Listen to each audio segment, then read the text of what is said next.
Hi viewers, welcome to our channel. Let us continue the third lesson, Empowered Women Navigating the World. Next question by the interviewer. As the head of the crew, how did you involve the team? So இதில் நீங்கள் தான் team head இல்லையா?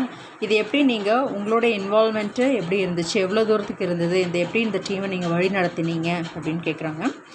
Vatika Joshi replies, we have all sailed and trained the same amount and everybody was their own way of dealing with the situations, but that was a good thing because we could discuss different way of solving a problem and choose the best one. In fact, I would say it was easier for us to collaborate and work together. So அவங்க என்ன சொல்கிறாங்கன்னா, we all have sailed and trained the same amount. So we six of us have given the same amount of training. So each and everyone has their own way of dealing. ஒவ்வொருத்தருக்கும் ஒரு தனித்திறமை இருந்தது. So they had a different way of dealing the situations in different ways. So that was a good thing. So 6னாக்கா 6 பேத்துக்கிட்ட 6 idea இருக்கும்போது it was very useful for us to discuss in different ways அப்படின்றாங்க. So how to solve the problems and choose the best in one. அதில் எது பெஸ்ட்டோ நாங்கள் அதை choose பண்ணிவிட்டு நாங்கள் ஈஸியாக எங்களுடைய we work together, we collaborate, collaborate means we joined together and work with easier way அப்படின்றாங்க. And Payal Gupta replies, when you are out at the sea, teamwork is the most important in the middle of the crisis.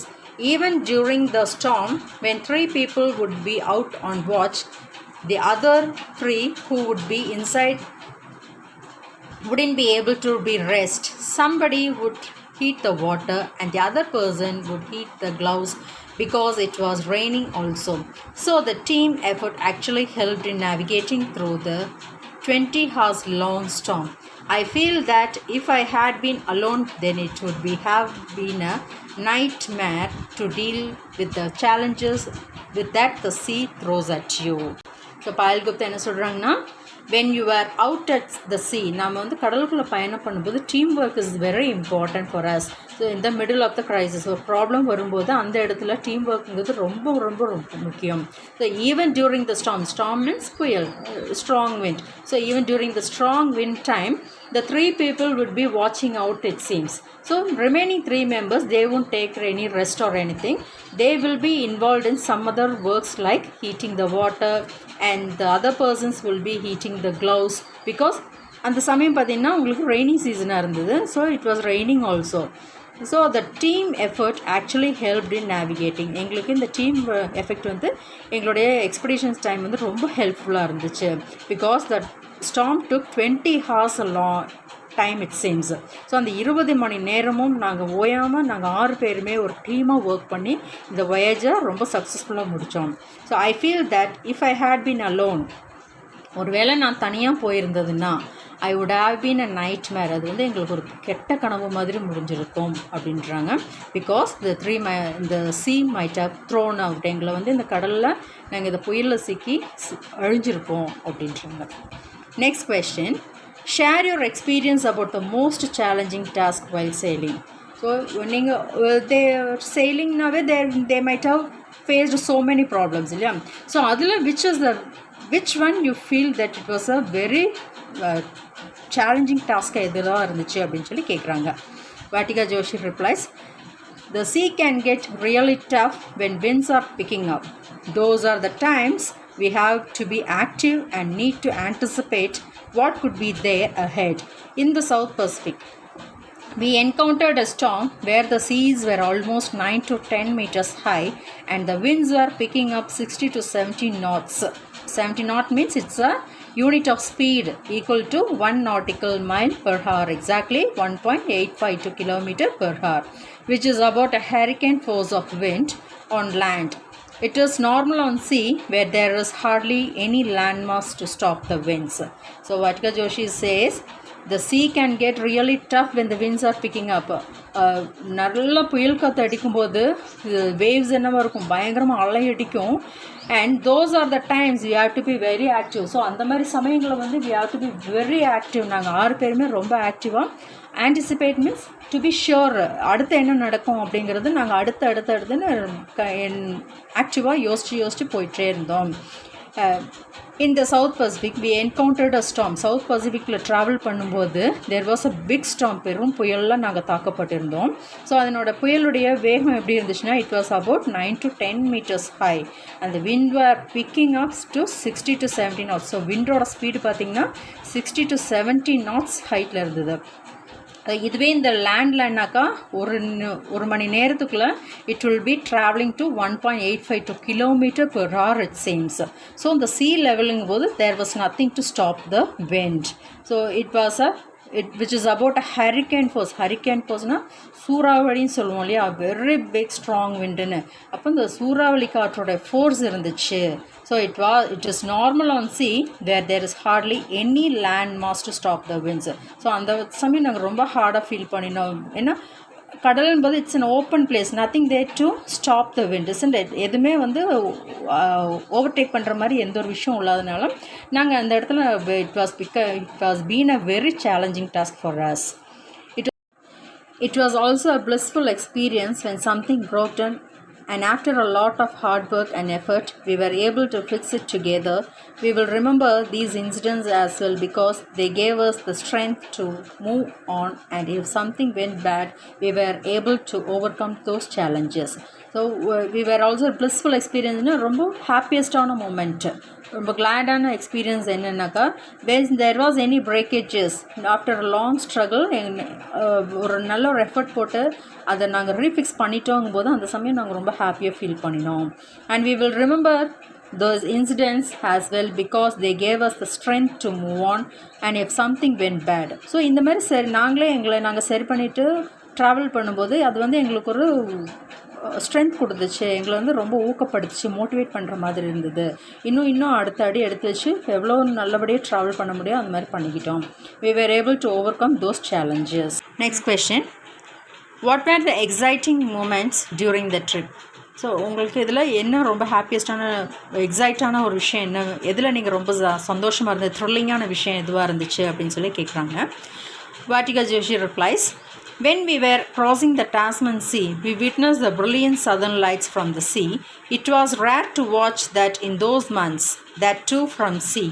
We were absolutely awestruck as we were not expecting it, to see the entire sky lit up in green light.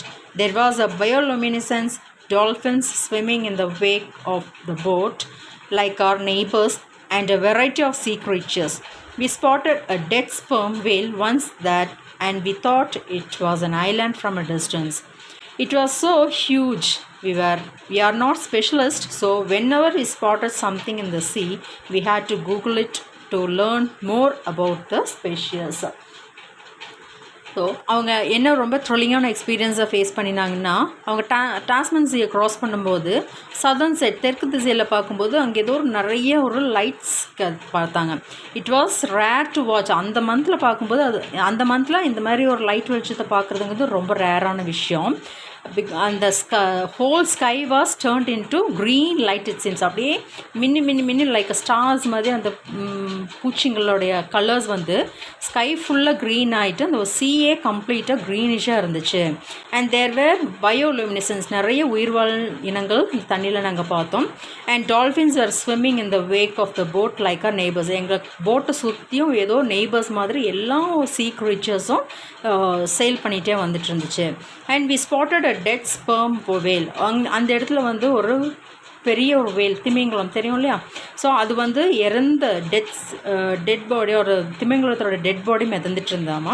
So டிஸ்டன்ஸ்லேருந்து பார்க்கும்போது it looks like an island, ஒரு island மாதிரி எங்களுக்கு தெரிஞ்சுது. It was so huge, அந்தளவுக்கு அது வந்து ரொம்ப பெருசாக இருந்துச்சு அப்படின்றாங்க. Since we are not specialist, நாங்கள் வந்து ஒரு ஸ்பெஷலிஸ்ட் கிடையாது, எங்களுக்கு ஒன்றும் அந்தளவுக்கு நாலேஜ் இல்லாதனால என்ன ஒரு புது விஷயம் கிடைச்சாலும் we used to Google on to learn more about the species. நாங்கள் நிறையா அதை பற்றி படிக்கிறதுக்கு நாங்கள் சர்ச் பண்ணி தெரிஞ்சுக்கிட்டோம் அப்படின்றாங்க. How did your crew spend time deep in the sea? So மற்ற நேரங்களெல்லாம் how did you spend your time அப்படின்னு சொல்லி கேட்குறாங்க. During circumnavigation, we picked up some hobbies and kept posting pictures of delicacies like golgappas and cakes. We also read books when the weather was pleasant and did some quilling and craft work. While team leader Joshi read comics and the Ramayana during her journey. I loved cooking as well, so I indulged in baking. I also liked crafting a lot, so I used to make lampshades. I love it when people appreciate the food that I cook. So I gave my crew members the best dishes that was possible on land with the limited resources that we had on the boat. So during circumnavigation during the travelling time நாங்கள் வந்து சில hobbies எல்லாம் பண்ணிகிட்டு இருந்தோம். What were the hobbies means picture post பண்ணுறது and delicates like golgappas and cakes. Golgappas means பானிபூரின்னு சொல்லுவோம் இல்லையா, சாப்பிட்றோம் இல்லையா, அந்த மாதிரி ஈட்டபிள் ஐட்டம்ஸ், கேக்ஸ், இந்த மாதிரி விஷயங்களெல்லாம் வந்து பிக்சர் போஸ்ட் பண்ணிகிட்டு இருந்தோம். And we also read books when the weather was pleasant. சில சமயம் வெதர் கண்டிஷன்ஸ் ரொம்ப ப்ளசண்ட்டாக இருக்கும்போது ஒரு சிலர் வந்து புக்ஸ் ரீட் பண்ணிட்டாங்க, சிலர் வந்து கில்லிங் ஒர்க்ஸ், கிராஃப்ட் ஒர்க்ஸ் எல்லாம் பண்ணிகிட்டு இருந்தோம். எங்களோட ஜோஷி வந்து காமிக்ஸ் புக்ஸ் எல்லாம் ரீட் பண்ணிகிட்டு இருந்தாங்க. At the same time she use to read the Ramayana also during the journey. Here Swathi likes cooking. அவங்களுக்கு வந்து she love the cooking. So அவங்க வந்து எனக்கு தெரிஞ்ச விஷயங்களும், so I involved in baking. நான் வந்து என்னென்னா சமைக்கிற விஷயங்கள்லாம் நான் என்ன இன்வால்வ் பண்ணிக்கிட்டேன். I also like crafting a lot. அவங்களுக்கும் கிராஃப்ட் ஒர்க்ஸ் எல்லாம் பண்ணுறது ரொம்ப பிடிக்கும். So she made a lamp shades it seems and I love it when people appreciate the food. So நான் சமைச்ச விஷயம் வந்து நல்லா இருக்குன்னு ஒருத்தர் எங்களை அப்ரிஷியேட் பண்ணும்போது அது எனக்கு ரொம்ப பிடிச்சிருந்தது. பிகாஸ் எனக்கு லேண்டில் இருந்தோம்னா நம்ம எந்த அளவுக்கு டெலிஷியஸாக ஃபுட்டை பேக் பண்ணுவோமோ அந்த மாதிரி என்னென்ன சோர்ஸஸ் இருக்கோ, போட்டில் என்னென்ன சோர்ஸஸ் இருக்கோ அதை வச்சு அவங்களுக்கு எவ்வளோ நல்லபடியாக சமைச்சு ஒரு டெலிஷியஸாக பண்ணி கொடுக்க முடியுமோ அந்த அளவுக்கு நான் ஒரு டெலிஷியஸ் ஃபுட்டு வந்து அவங்களுக்கு நான் சமைச்சு கொடுத்தேன் அப்படின்றாங்க. Next, Vartika Joshi says, 6 is a great number. We were also entertained. We watched movies, listened to music, and you won't believe some of the goodies the crew rustled up in our tiny pantry, even while sailing in the rough seas. We made parathas, baked cakes and breads, and even made halwa and rasgullas. So Vatika Joshi என்ன சொல்கிறாங்கன்னா, நாங்கள் 6 பேருங்கும் போது அது ஒரு பெரிய குரூப்பாக எங்களுக்கு தெரிஞ்சுது. நாங்கள் வந்து எப்போவுமே வந்து we were entertained with something. சிலர் என்ன பண்ணேன்னா they used to watch the movies, சிலர் வந்து they like to watch the music. And அவங்க என்ன சொல்கிறாங்கன்னா, சிலர் என்ன பண்ணினாங்கன்னா கிச்சனில் போய் சலசலப்போடைய they cooked many things like parathas, அப்புறம் கேக்கெல்லாம் பேக் பண்ணினோம், ப்ரெட்டெல்லாம் பேக் பண்ணினோம், அண்ட் ஈவன் ஹல்வா ரஸ்குல்லாஸ் கூட அவங்க சமைச்சாங்க. And we celebrated the festivals at sea when we think about it now on land. So நாங்கள் நிலத்தில் இருந்த நிலப்பகுதியில் இருந்து நாங்கள் எப்படி ஃபீல் பண்ணோமோ அதே மாதிரி நாங்கள் ஃபெஸ்டிவல்ஸை நாங்கள் சீலேருந்து செலிப்ரேட் பண்ணினோம். We remember the Diwali we spent at sea. So அவங்க ஃபர்ஸ்ட் செலிப்ரேட் பண்ணது என்னென்னா Deepavali festival. We celebrated 3 birthdays including the first birthday of the boat. So birthday செலிப்ரேஷன்ஸும் பண்ணினோம். அண்ட் ஐஎன்எஸ்வி தாரணியோட ஃபர்ஸ்ட் பர்த்டேவும் நாங்கள் வந்து சீல செலிப்ரேட் பண்ணோம். And also the specific occasions like crossing the equator, the international date line and such. So அதுபோல் பல விஷயங்கள், அதாவது ஈக்குவேட்டர் க்ராஸ் பண்ணும்போதும் இன்டர்நேஷ்னல் டேட்டில் வர ஃபெஸ்டிவல்ஸ் என்னென்னவோ அதெல்லாம் கூட நாங்கள் என்ஜாய் பண்ணினோம் அப்படின்றாங்க. Next, what motivated you to fulfil the countries expectations. So எது உங்களுக்கு ஊக்குவிச்சது, உங்கள் கண்ட்ரிக்காக இந்த எக்ஸ்பெக்டேஷன்ஸை முடிக்கணுன்றது எந்த விஷயம் உங்களுக்கு ஊக்குவிச்சு, எப்படி நீங்கள் அதை திருப்தியாக ஃபீல் பண்ணுறீங்க அப்படின்றது கேட்குறாங்க. We knew that the entire country was watching us and praying for us. So we never wanted them to have single day thinking that we are in trouble. We knew that it was going to happen, but the people out these did not know what kind of challenges we were facing. So one of the motives that we kept in mind was that we did not want to frighten them. We decided that once the circumnavigating was over, we are going to show what we have actually gone through. So எந்த ஒரு விஷயம் எங்களை motivate பண்ணிச்சுன்னா, எங்களுக்கு நல்லா தெரியும் இந்த உலகத்தில் இருக்கிற கண்ட்ரியில் எல்லா நாடுகளில் இருக்கிறவங்களும் யாரெல்லாம் இதை வாஷ் பண்ணுறவங்க எல்லாருடைய பிரார்த்தனையும் எங்களுக்காக இருக்கும் அப்படின்றது எங்களுக்கு நல்லா தெரியும். ஸோ ஒரு நிமிஷம் கூட அவங்க எங்களை நினச்சி ஃபீல் பண்ணக்கூடாது, ஒரு நாளும் ஒரு நிமிஷம் கூட அவங்க எங்களை நினச்சி ஃபீல் பண்ணக்கூடாதுங்கிறது தான் எங்களோட மெயின் எய்மே. And we know that it is going to happen. So sea வாயேஜுங்கிறது வந்து கொஞ்சம் த்ரில்லிங்கான ஒரு ப்ராப்ளமேட்டிக்கான விஷயந்தான்றது எங்களுக்கு தெரியும். ஆனால் எங்களுடைய ட்ரபிள்ஸ் என்னென்ன ப்ராப்ளம்ஸ் நாங்கள் ஃபேஸ் பண்ணினோங்கிற விஷயத்தை வந்து நாங்கள் அவங்களுக்கு தெரிவிக்க வேண்டாங்கிறது தான் எங்களுடைய முதல் மோட்டிவாக இருந்துச்சு. ஒய் பிகாஸ் நாங்கள் வந்து இதை சொல்லி அவங்கள நாங்கள் பயமுறுத்துறதுக்கு விருப்பப்படலை. So anyhow they will come to know. நாங்கள் இதை வந்து நல்லபடியாக ப்ரூவ் பண்ணி வரும்போது அவங்களுக்கு நம்ம இதெல்லாம் தெரிவிச்சுக்கலாம் அப்படிங்கிறது மட்டும்தான் எங்களை மோட்டிவேட் பண்ணுச்சு, அப்படின்ற ஒரு எண்ணம் மட்டும்தான் எங்களை மோட்டிவேட் பண்ணுச்சு அப்படின்றாங்க. Next, as a women how would you consider this expeditions? ஒரு பெண்ணாக இருந்து உங்களுடைய இந்த வயேஜை நீங்கள் எப்படி ஃபீல் பண்ணுறீங்க அப்படின்னு சொல்லி கேட்குறாங்க. Next question, as a women how would you consider this expedition? So ஒரு பெண்ணாக இருந்து நீங்கள் இந்த வயேஜை எப்படி ஃபீல் பண்ணுறீங்க அப்படின்னு சொல்லி கேட்குறாங்க. So Vatika Joshi replies, it is a matter of a great honour and we couldn't have imagined anything better for our cast off. Of course, we being on all women team, it is a great boost to women in the country. But as we are going as sailors and we as sailors have seen that the sea does not discriminate between genders. It is always gender neutral, and we have realized that gender does not play a role in sailing. But to boost the morale in the country and for the more women to take an adventure like sailing, feel it is great that an all women team had been formed to undergo this expeditions. So Vatika Joshi என்ன சொல்கிறாங்கன்னா, நாங்கள் பெண்களாக இருந்து எங்களுக்கு இந்த ஒரு சான்ஸை கொடுத்து வந்து எங்களுக்கு நான் இது ரொம்ப பெருந்தன்மையாக எடுத்துக்கிறோம், கிரேட் ஹானராக எங்களை ரொம்ப கௌரவப்படுத்தக்கூடிய விஷயமா நாங்கள் வந்து இமேஜின் பண்ணுறோம். And of course we are being all women. நாங்கள் எல்லோரும் விமனாக இருந்து இதை சாதிச்சதுனால கண்ட்ரியில் இருக்கிற நாட்டில் இருக்கிற ஒவ்வொரு பெண்களுக்கும் இது வந்து பூஸ்டப் பண்ணுற மாதிரி இருக்கும், இது வந்து தூண்டுதலாக இருக்கணும், ஊன்றுகோலாக இருக்கணும். ஏன்னா ஒவ்வொரு பெண்களும் இந்த மாதிரி வெளியே வந்து ஒவ்வொரு சாதனைகள் படைக்கணும் அப்படின்றாங்க. ஆனால் இந்த ட்ராவலிங் டைமில் வந்து நான் ஒரு விஷயத்தை தெரிஞ்சுக்கிட்டேன். What is that means, as we are going as sailors, நாங்கள் செயிலராக போனாலும் சரி, and we as a sailors, நாம் செயிலராக இருந்தாலும் சரி, யாராக இருந்தாலும் சரி, கடல் பொறுத்த வரைக்கும் தெர் இஸ் நோ டிஸ்கிரிமினேட் எந்த ஒரு கம்பேரிஷனும் இல்லை, எந்த ஒரு பாகுபாடும் இல்லை. கடலை பொறுத்த வரைக்கும் அது ஆணாக இருந்தாலும் சரி, பெண்ணாக இருந்தாலும் சரி, யாராக இருந்தாலும் ஃபேஸ் பண்ணுற ப்ராப்ளம் வந்து ஒன்று தான். ஸோ கடல் என்றைக்குமே வந்து ஒருநிலைத்தது அப்படின்ற மாதிரி சொல்கிறாங்க.